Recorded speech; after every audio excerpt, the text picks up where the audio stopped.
Imagine an eye that can see not only forward, but also sideways and upward simultaneously, capable of tracking dozens of targets at lightning speed. That's the capability of the Jacques May AESA Active Electronically Scanned Array Radar, the MiG-35's flagship. Show animation of how the AESA radar works. This technology not only increases detection range and tracking accuracy, but also makes the MiG-35 more difficult to detect by enemy radar.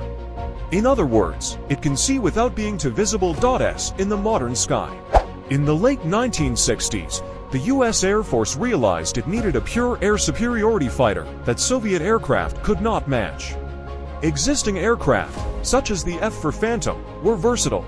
However, there was a need for an aircraft specifically designed for one task, dominating both close-sea and long-range air combat. The FX Fighter experimental program began, and from there, McDonnell Douglas, now part of Boeing, was born. They presented a radical design, a powerful twin-engine aircraft with a large wing, and most importantly, designed with the philosophy of no grams for ground attack. Everything was for air combat. The Gripen is the product of unique Swedish thinking. In the 1970s, the Swedish Air Force needed a fighter aircraft that could replace its aging fleet and was designed for very specific defense conditions. Sweden had a unique defense doctrine. They needed an aircraft that was not only advanced, but also easy to maintain, capable of operating from short runways and even highways, and affordable. The James Jacked Attack Spanning program was initiated. JAS stands for the three main tasks the aircraft was to perform. The J-20 is more than just a fighter. It is a symbol of China's military ambitions to become a global air power.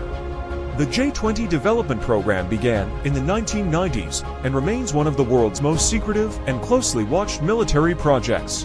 When the J-20 made its maiden flight in 2011, the military world was stunned. The aircraft demonstrated that China had made rapid progress in stealth technology and advanced avionics, previously considered the exclusive domain of the US and Russia.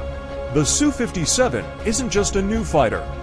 It's the product of the PAC-4 Perspektivny Aviacyjny Kompleks Frontowy Aviacji program, which translates to Future Aviation Complex for Frontline Air Forces. The program began in the early 2000s with one ambitious goal: to create Russia's first fifth-generation fighter, capable of competing with Western stealth fighters like the F-22 and F-35. After years of secret development, the first prototype, then known as the T-50, made its maiden flight in 2010.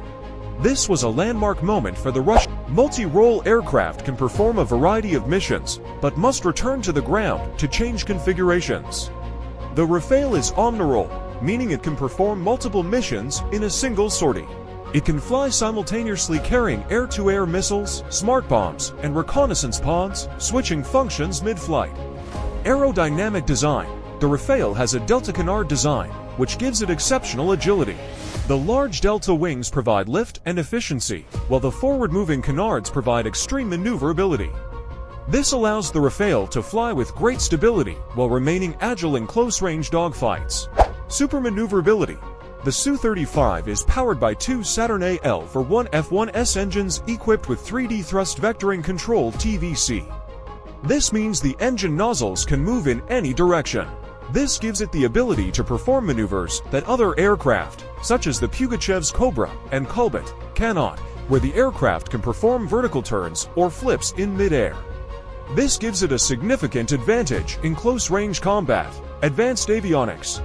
Although not, the Su-57 isn't just a new fighter.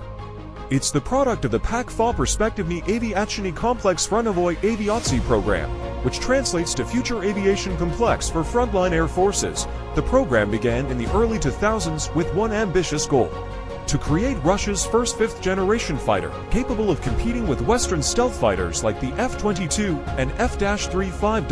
After years of secret development, the first prototype, then known as the T-50, made its maiden flight in 2010. This was a landmark moment for the Russian aerospace industry, demonstrating that it was still capable of developing the world's most advanced fighter technology. The Su-57 isn't just a new fighter. It's the product of the PAC-4 Perspektivny Aviacyjny Kompleks Frontowy Aviacji program, which translates to Future Aviation Complex for Frontline Air Forces. The program began in the early 2000s with one ambitious goal: to create Russia's first fifth-generation fighter, capable of competing with Western stealth fighters like the F-22 and F-35. After years of secret development, the first prototype, then known as the T-50, made its maiden flight in 2010. This was a landmark moment for the Russian Super Cruise. The Typhoon is powered by two powerful Eurojet EJ200 engines. These engines allow it to fly at supersonic speeds without using afterburners, a capability called Super Cruise. This gives it better fuel efficiency and allows the pilot to remain maneuverable at high speeds without overloading the engines. Advanced avionics and weapon systems. The Typhoon is equipped with a powerful Captori AESA radar, which is capable of tracking multiple targets simultaneously at long range. For air combat, it carries advanced air-to-air missiles such as the MBDA Meteor and AIM-120M ROM for long-range engagements, as well as ASROM and IRIS-T missiles for short-range engagements.